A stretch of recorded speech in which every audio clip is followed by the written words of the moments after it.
A paz, meus queridos, tudo bem com vocês? Como é que vocês estão? Todo mundo correndo atrás dos seus objetivos? Esse vídeo nós vamos fazer um comentário de um livro, né? Você não é uma série, mas podemos estar gravando, comentando sobre alguns livros. Se você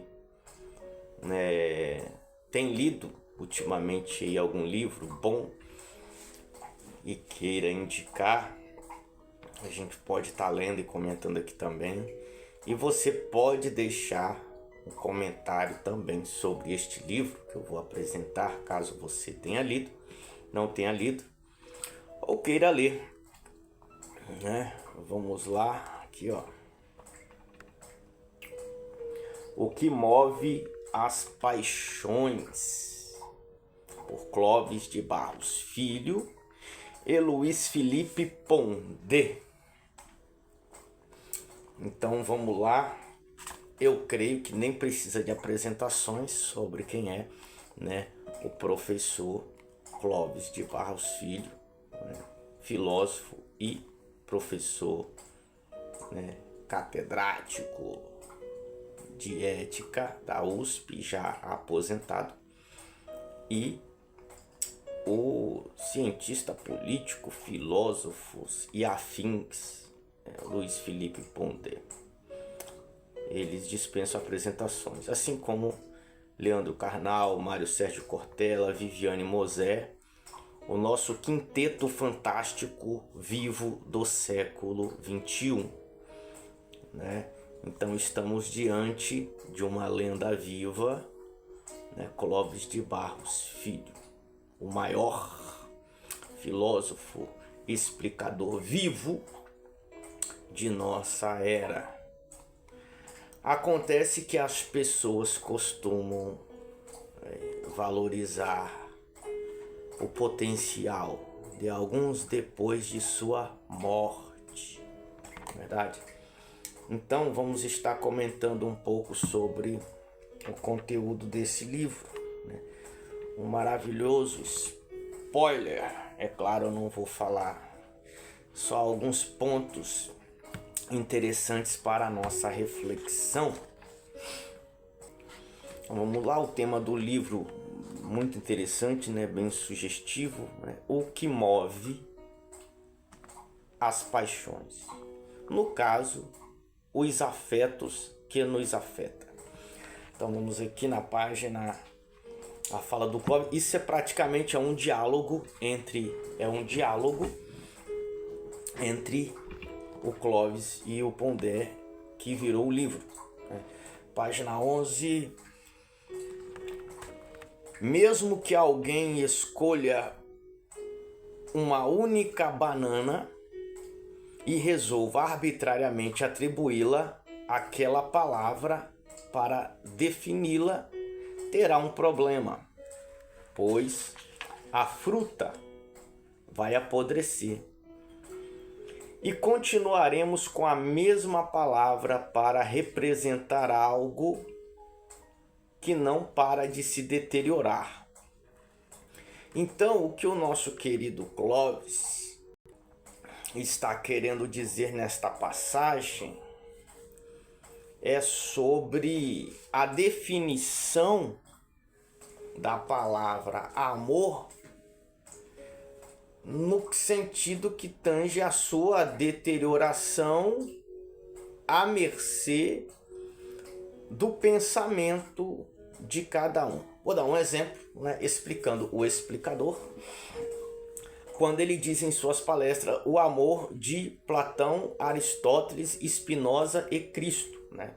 O amor de Platão. Platão não falava português, como ele gosta de dizer nas suas papas. Platão falava grego, né?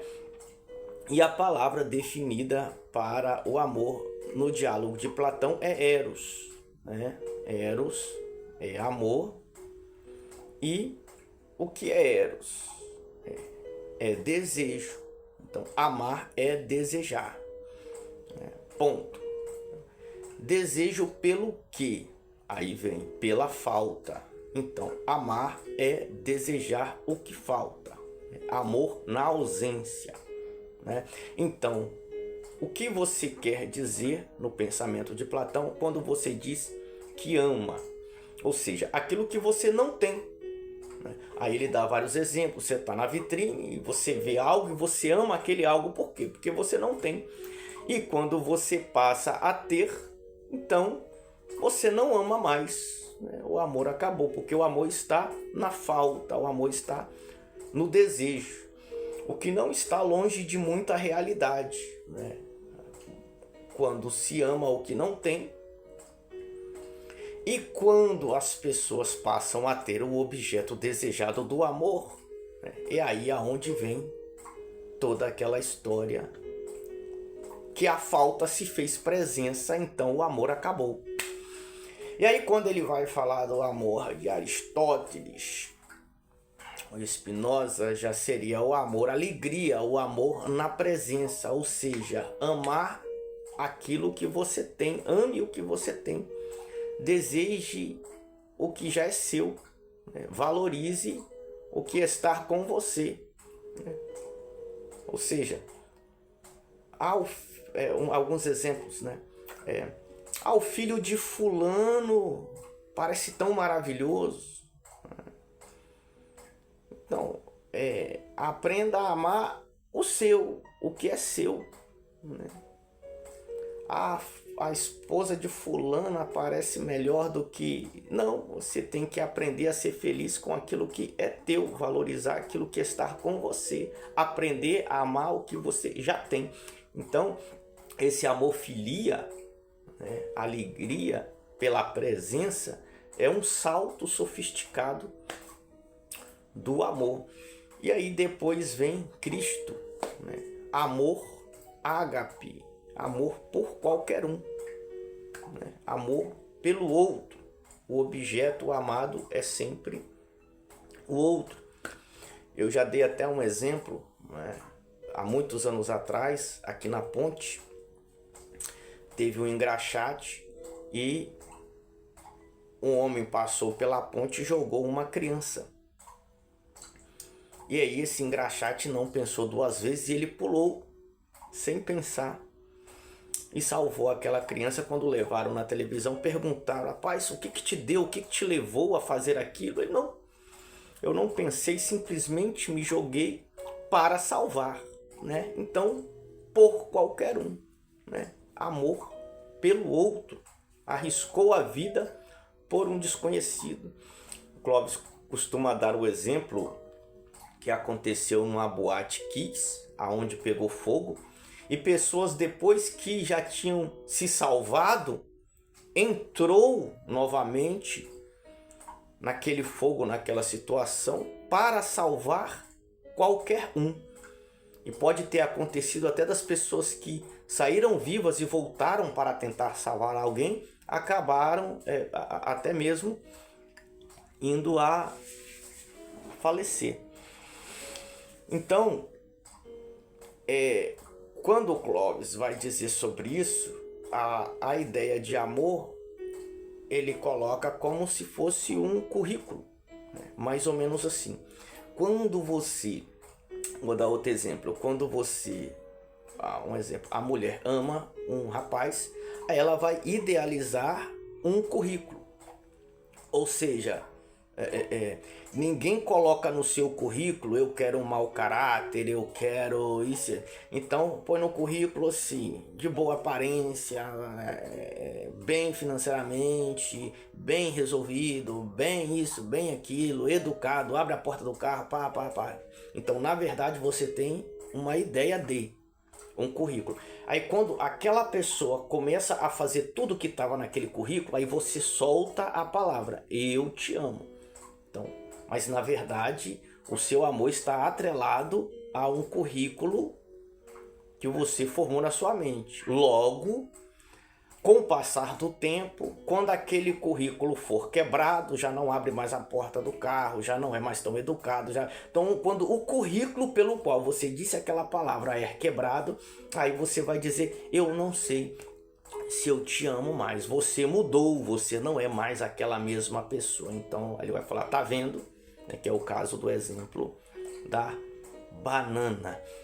Tá vendo? Não ama mais. Então, o que você amou de verdade? A pessoa ou a ideia do currículo que você fez em relação àquela pessoa? Porque a ideia, ela só existe em você. A ideia só está na sua cabeça. Então você projetou aquilo sobre aquela pessoa. Então, esta é a primeira ideia, a primeira definição aqui que ele vai dar sobre o amor. Aí na página 15 o Pondé vai dar uma fala no sentido de que, porque se não amarmos a pessoa do jeito que ela quer, o mundo acabou, né? Basicamente na linha desta ideia, né?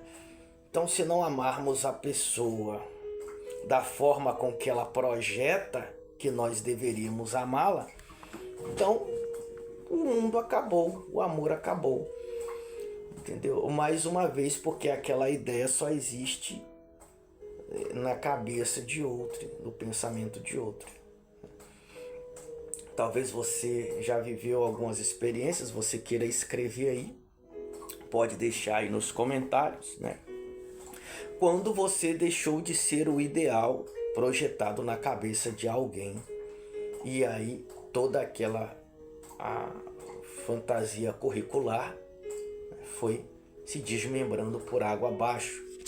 Vamos ver aqui, então, outra coisa interessante aqui do livro, está no capítulo 18, diz assim: pode acontecer de nos alegrarmos sem termos nenhuma ideia da causa da alegria? Nada impede de nos alegrarmos sem diagnóstico dessa causa. Ficar alegre sem saber porquê, nesse caso, segundo Spinoza, haveria alegria sem amar.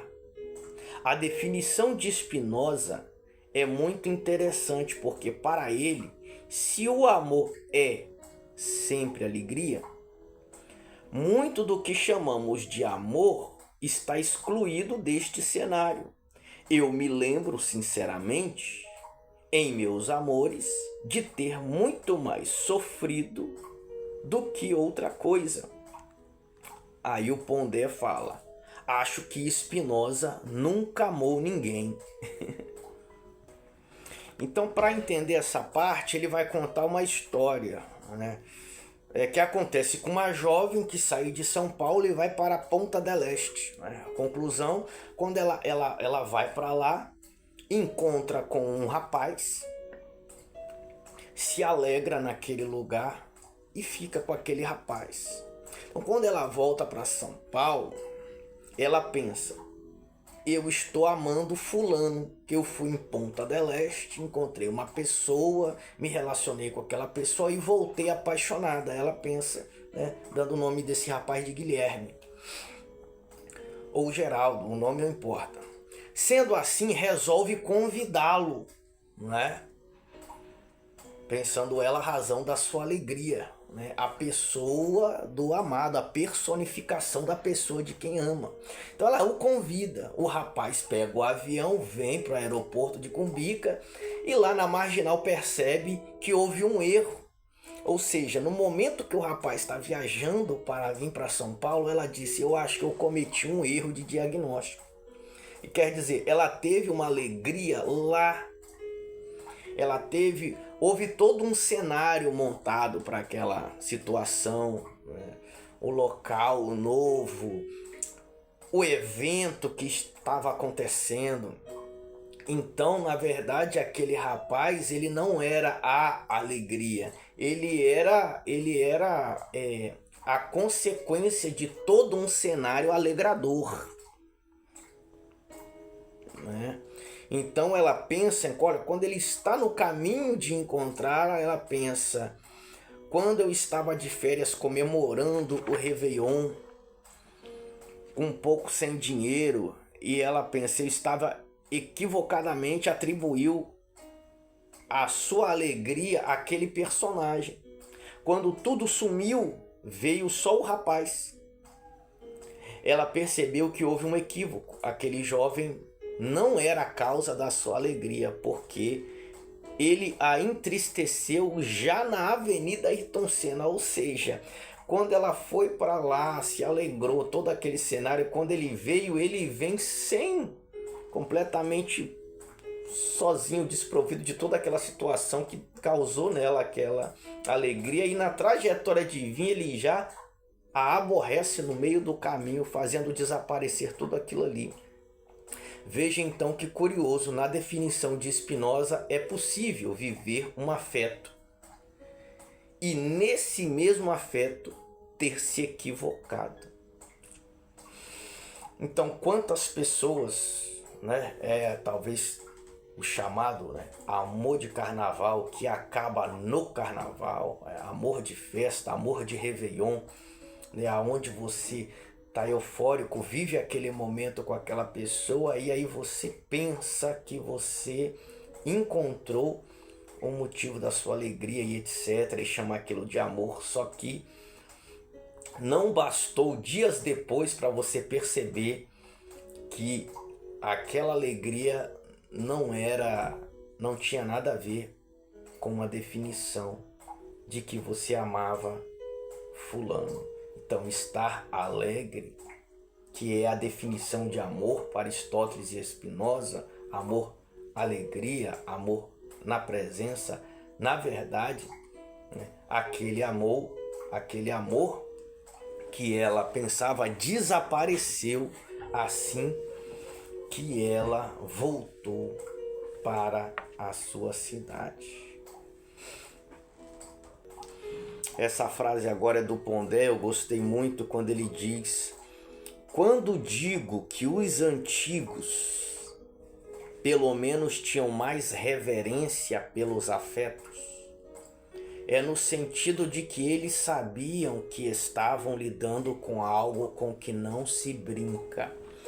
Então ele traz a ideia que o modelo de sociedade contemporânea e as redes sociais banalizaram cada vez mais os afetos, confundindo tanto a mente das pessoas, sejam em filmes de finais felizes de Hollywood, histórias e etc. É dizer que as pessoas do passado, quando eram menos iludidas, quando eram menos providas de histórias de finais felizes, quando eram menos providas de ouvir palavras, você vê que, um exemplo, hoje a pessoa solta um eu te amo por qualquer motivo, e antigamente para você ouvir isso demorava, e quando ouvia tinha um peso. É nisso que ele disse que havia seriedade ou reverência para com os afetos nos antigos, mais do que hoje, porque eles tinham essa responsabilidade que com o sentimento não se brinca. Talvez hoje tenha tanto tragédias emocionais e passionais nos jornais 24 horas por dia, resultado também da banalização afetiva. Você vê que as pessoas não gostam de serem,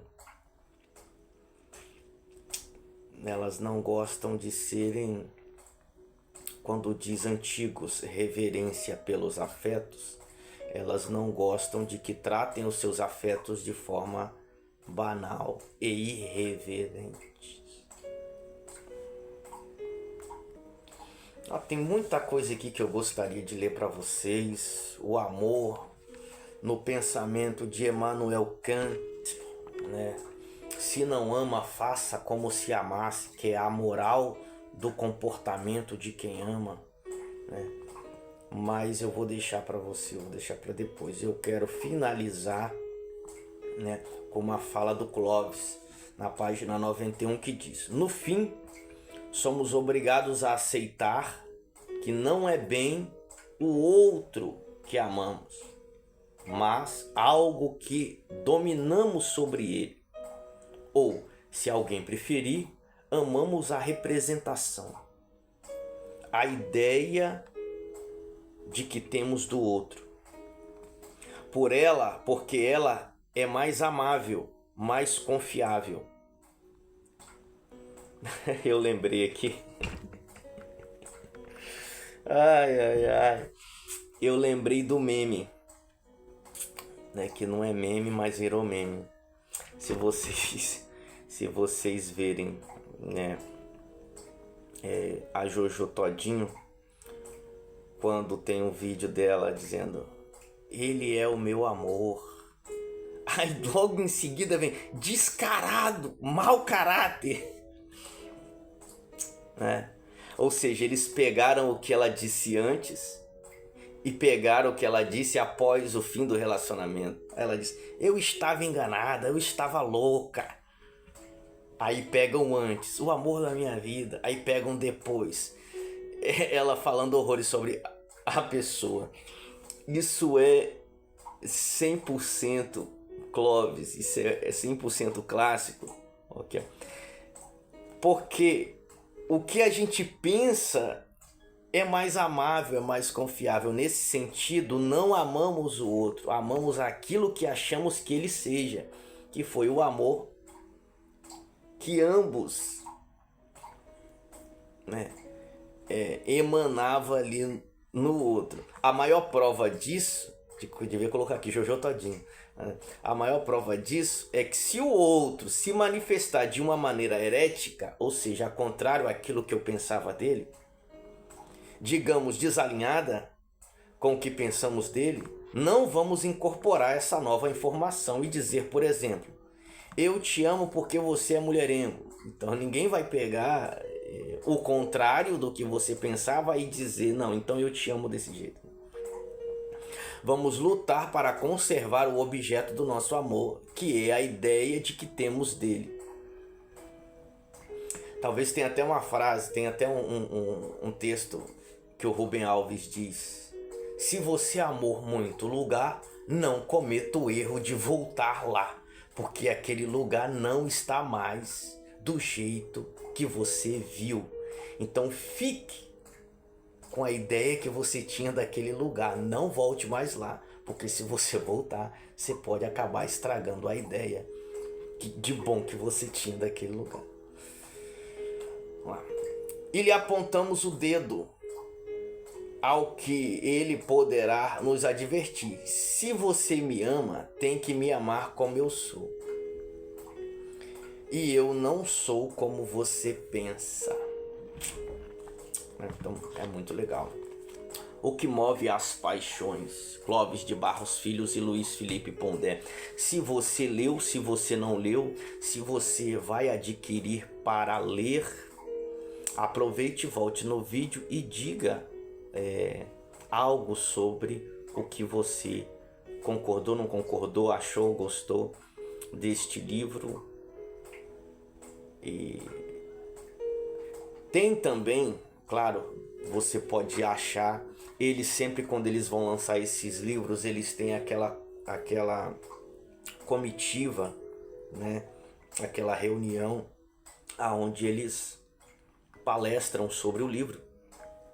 Então talvez você não leu o livro, vai e veja algum vídeo deles falando sobre esse material e depois volte e comente pra gente bater esse papo aí.